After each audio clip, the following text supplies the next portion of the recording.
The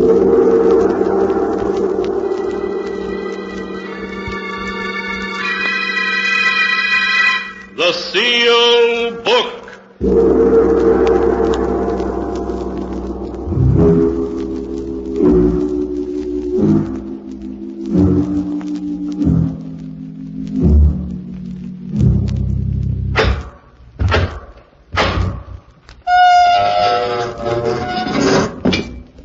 Once again, the keeper of the book has opened the ponderous door to the secret vault, wherein is kept a great sealed book, in which is recorded all the secrets and mysteries of mankind through the ages.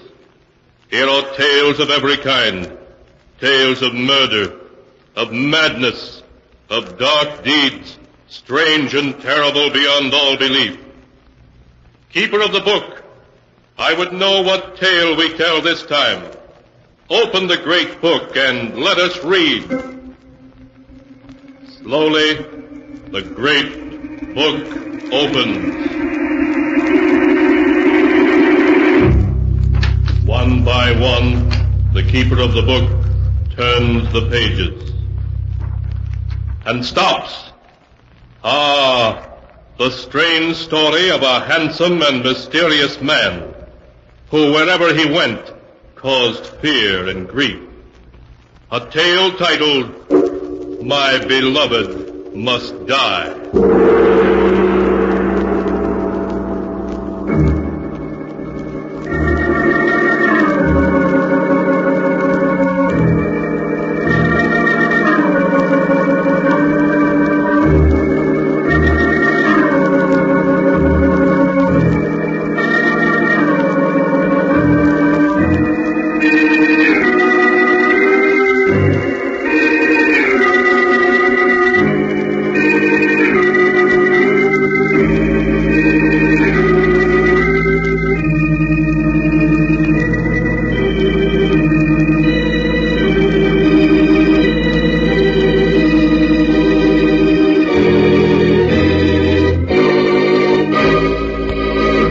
Here is the tale, My Beloved Must Die, as it is written in the pages of the sealed book.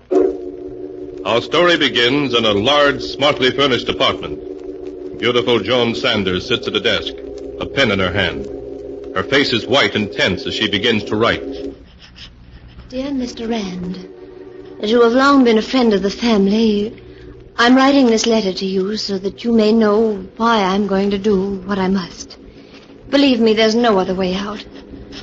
I know if you were here, you'd say murder's never justified, but I feel positive that in this case it is. I find it difficult to gather my thoughts so that I may write to you exactly what's happened. I suppose it all began that afternoon 2 months ago when Millie returned from her vacation. Oh, Joan, I had a wonderful time. Everything was just perfect. And, Joan, I met a man. Oh, no wonder everything was perfect. Oh, Joan, just wait until you meet him. His name is Victor Duval. Oh, tell me about him. Well, to begin with, he's 32 years old, a little over 6 feet tall, very broad-shouldered, dark complected, and has the most beautiful black eyes I've ever seen. Oh, really, Joan, he's handsome enough to be a Hollywood star. But, Millie, what about Frank? Have you forgotten you're engaged to him? No, but, well, perhaps we aren't really suited for each other. You grew up together. You know how Frank loves you. Yes, I know, but Frank seems so young and immature. Has Victor told you that he loves you?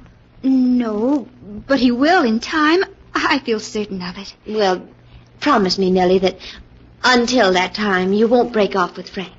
All right, Joan.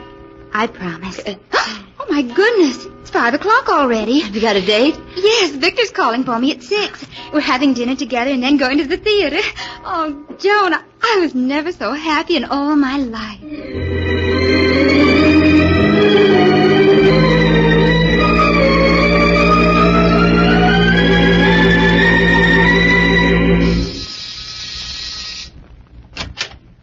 Good evening. You must be Joan, Millie's sister. Yes. And, of course, you're Victor. Come in, won't you? Thank you. Millie isn't quite finished dressing. You'll forgive me for staring, but I didn't believe anyone could be as beautiful as Millie until you opened that door. Well, you're very kind. Oh, here are some flowers I brought for you. For me? Yes. Frankly, I want Millie's sister to like me. Hello, Victor. Oh, Millie! Millie, you're a vision of loveliness in that white gown. Here, this should go well with it. Oh, Victor. What a beautiful blue orchid. Thank you so much. Just matches the shade of your eyes. This is going to be a perfect evening. I just know it is. Isn't it, Victor?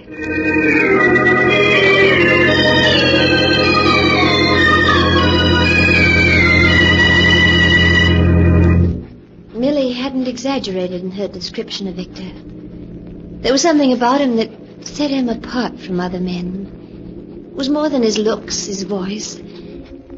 Perhaps it was his extraordinary eyes. They were very large, deep, black eyes. And when he looked at you, they seemed to exert a hidden power, an almost hypnotic power.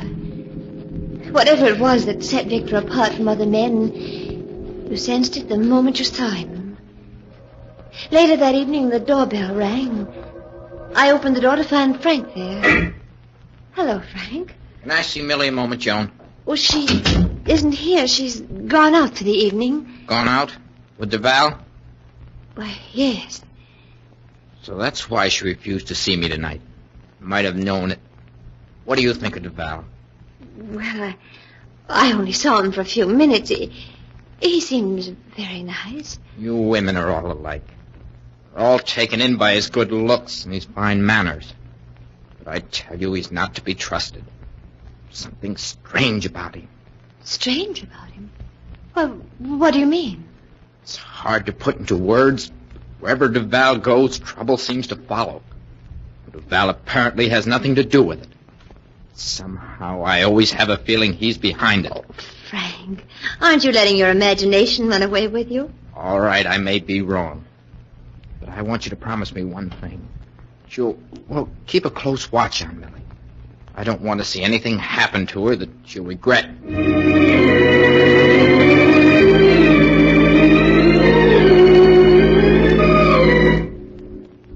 In the weeks that followed, Millie saw Victor constantly. Night after night they went to shows, nightclubs, parties. Millie was rarely home before dawn. Almost overnight she had changed from a sweet, unspoiled girl of 21 to a woman I no longer knew. Life to her had become Victor, and the excitement and gaiety he represented. Oh, hello, Frank. Come in, won't you? Thanks, Joan. Suppose Millie's out with Duval as usual? Yes, she is. And Frank, I'm worried. So terribly worried about her. Oh. So at last you're beginning to realize that Duval isn't just another man. There might be something to what I told you. Yes. Well, you have good reason to worry about Duval. What do you mean? I don't know who Duval is or where he came from. But in the short time we've known him, he's ruined several people we know and has broken up more than one home. Frank, what are you saying? You didn't know that our friend Duval is a gambler of the wildest type, did you? No. A few nights ago, he won $40,000 from Dan Richards. That ruined Richards and broke up his home. Oh, poor Dan. And his wife, Helen. Yes, and speaking of wives, did you know that Doris Anderson has filed suit for divorce? Doris Anderson. Yes. It seems that one night Duval was dancing with Doris, and he said to her, "What a pity you're married." Now Doris is in Reno. Oh, Frank, it just doesn't seem possible that anyone could want to do such things. Joe knows there are only a few things that Duval has caused. Everywhere he goes, he seems to create attention, bring about trouble, delights in it. I tell you, there's something unnatural about him. Frank, what can we do? I was hoping that if we just let Millie alone, she'd get over this infatuation for Duval, but she hasn't. I'm going to wait here until she returns. Then we're going to have it out, once and for all.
And now to continue the story.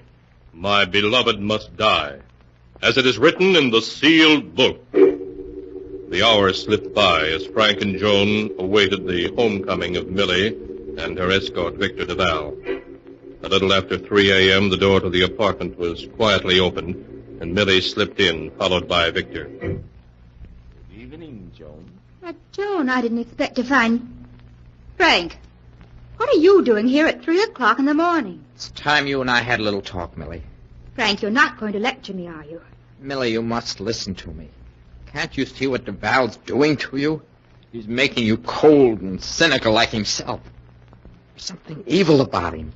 His eagerness to create trouble, to see people unhappy. One time you would have despised him. Now you've changed. You've become like him. Oh, really, Frank, you're going too far. Millie, you know I love you. I'm only saying this for your own good. I'm tired of your constantly interfering in my life. I think our engagement's a mistake. Millie, what are you saying? Millie, you don't mean that. No, I love you and I can't live without you. I'm afraid you'll have to, Frank. Here's your ring. We're through. All right, Millie. I know when I'm late. But I warn you, Val will bring you nothing but heartbreak if you don't give him up. Someday he'll stand smiling at you, just the way he's smiling at me now. And then you'll see him for what he really is.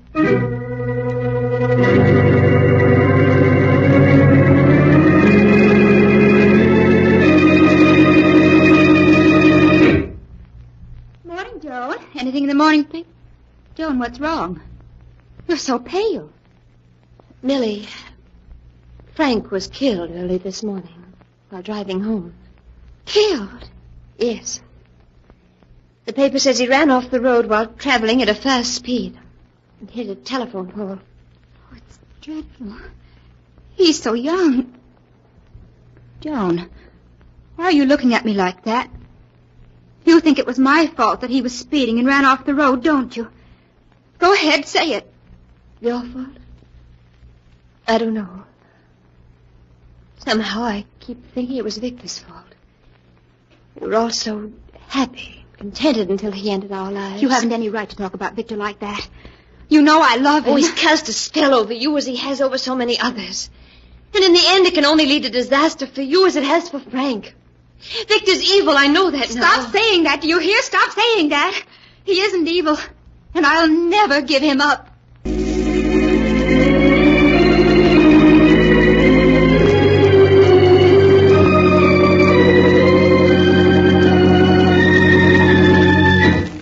During the weeks that followed Frank's death, I scarcely saw Millie. I sensed that she was avoiding me, afraid of the accusation she imagined she saw in my eyes.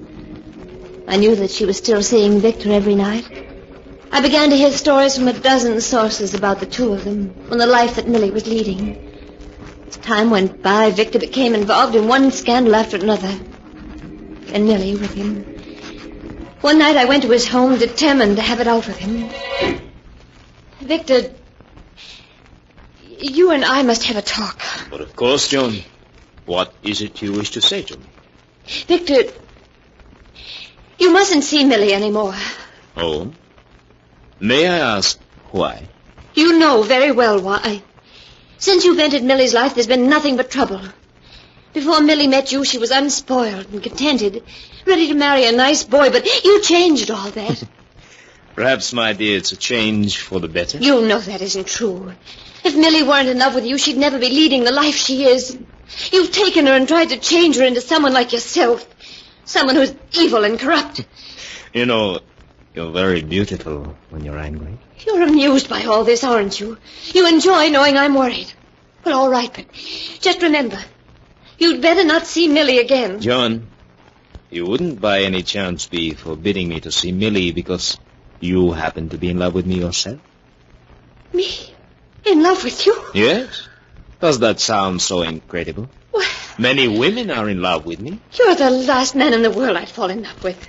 You're nothing but an egomaniac with an overwhelming desire to possess and to destroy. And yet, from the moment we met, you have been in love with me, haven't you? Oh, you fought against it, told yourself I'm a scoundrel, which I admit I am, and you've tried to forget me. But you can't. That isn't true. I've never loved you, and I never will. You have, and you still do. You dreamed of my taking you in my arms like this. You've hated yourself for it. Victor, let go of me. You do love me, don't you? No. No, I don't love you to hear. I don't. Oh, Victor. Now tell me you don't love me.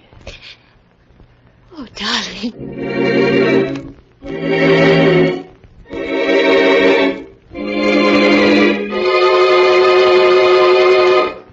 Even now, a month after that night that Victor took me into his arms, I'm confused.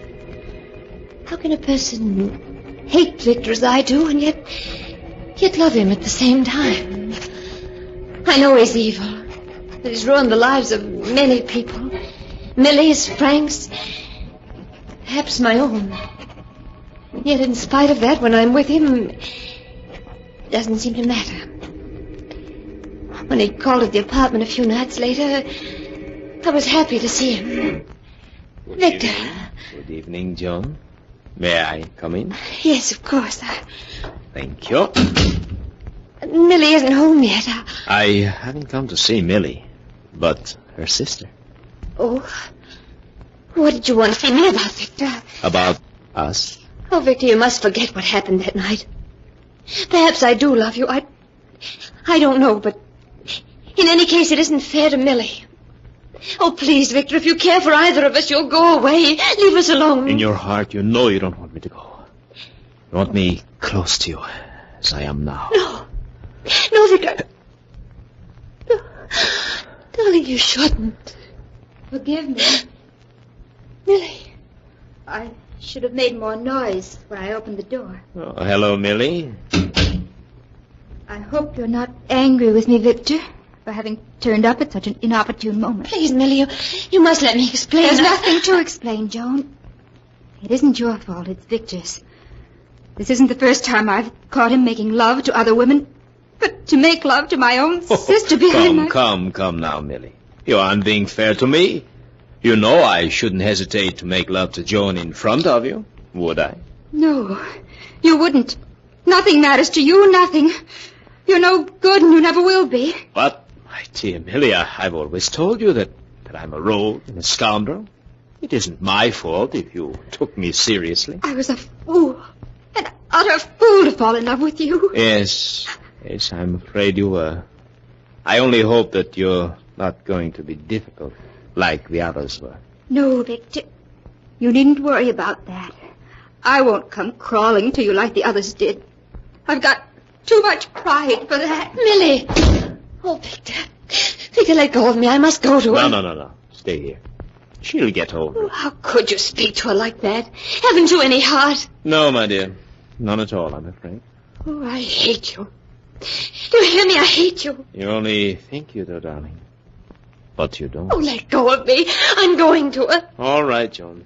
Though I don't think it'll be much use. Millie. Oh, Millie. Oh, darling, what's wrong? That bottle. Millie, what have you done? Victor, come quickly. Yes, Joan? What is it? Millie's taken poison. Taking poison. You don't say. Oh, don't just stand there. We've got to do something. Joan, it burns so. Oh, you're going to be all right, darling. Victor, get a doctor. I'm afraid it's too late, Joan. I've seen this happen before. You and Frank were right, Joan. He is evil. I came to realize it too late. Oh! Millie. Millie! I'm afraid you're wasting your time. She's dead.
And now to continue the story, My Beloved Must Die, as it is written in the sealed book.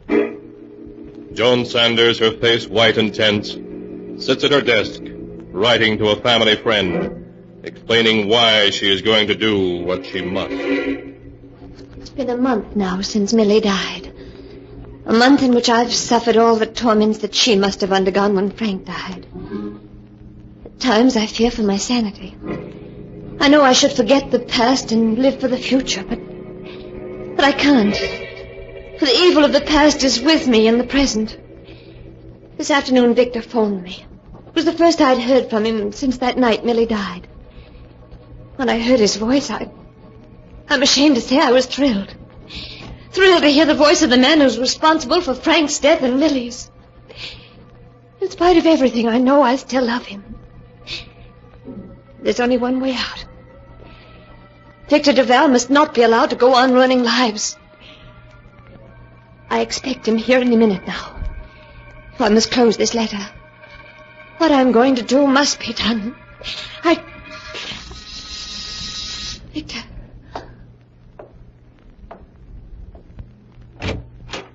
Hello, Joan. Victor. Come in, won't you? Thank you. You're not looking very well, Joan. Have you been ill? Yes. Ever since Millie's death. You shouldn't think about it, Joan. It's in the past. You don't feel the slightest twinge of remorse, do you? Not the slightest, darling. Now, what about changing into an evening gown so that we can do the town? Oh, you're heartless. Inhuman. There's no other way out. My dear, whatever are you talking about? This, Victor. A gun. Yes, Victor. Don't be foolish, my darling. Put the gun away and get dressed. Eh? I could hardly miss you at this distance. Well, what are you waiting for? Why don't you shoot? Even knowing you're going to die doesn't frighten you, does it? No, my darling, no. You see, nothing in this world frightens me. Not even death. Oh, you are inhuman. That horrible smile on your face. Scoffing at me, at everyone. You live only to hurt and to destroy, don't you? Yes, I despise you all. Every human being. Your righteousness, your smugness, your futile attempts to achieve happiness. There's nothing I delight in more than to send you down into defeat. To watch you suffer, kill each other, commit suicide. Oh, you fiend. Yes. Well, you've done your last evil deed. Why don't you fall? I've shot you. Evidently, you missed. Well, I won't miss this time.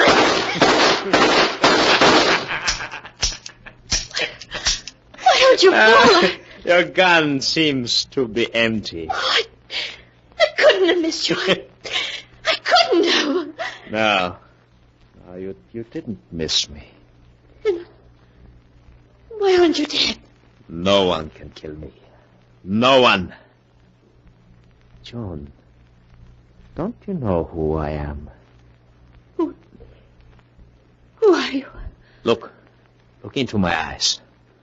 Look deeply. Now, do you know with whom you have fallen in love? You're the devil. Yes, darling. The devil himself. Oh, no. No, I won't be in love with you. I won't be. Oh, but you will, darling. You will. Even though you know who I am. You'll be in love with me forever. Forever.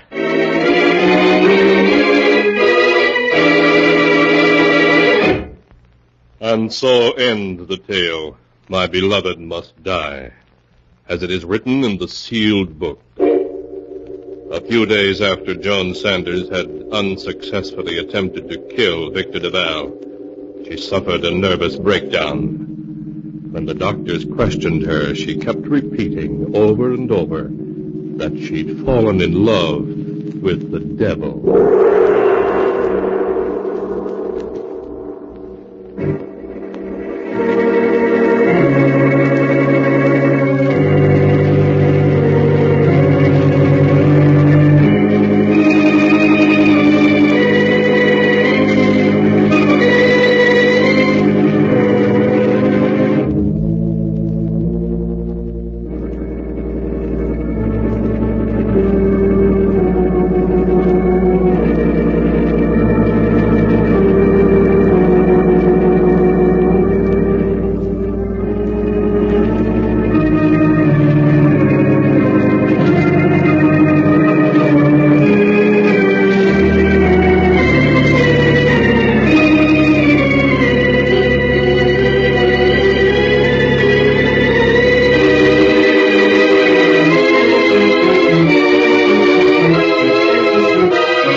And now, keeper of the book, before you close the great book, show us the tale we tell next time.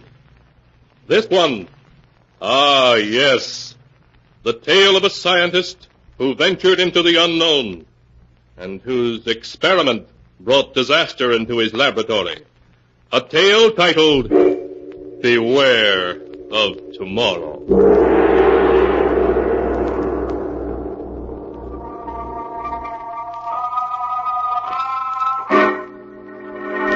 Be sure to be with us again next time, when the sound of the great gong heralds another strange and exciting tale from The Sealed Book. The Sealed Book, written by Bob Arthur and David Cogan, is produced and directed by Jock McGregor.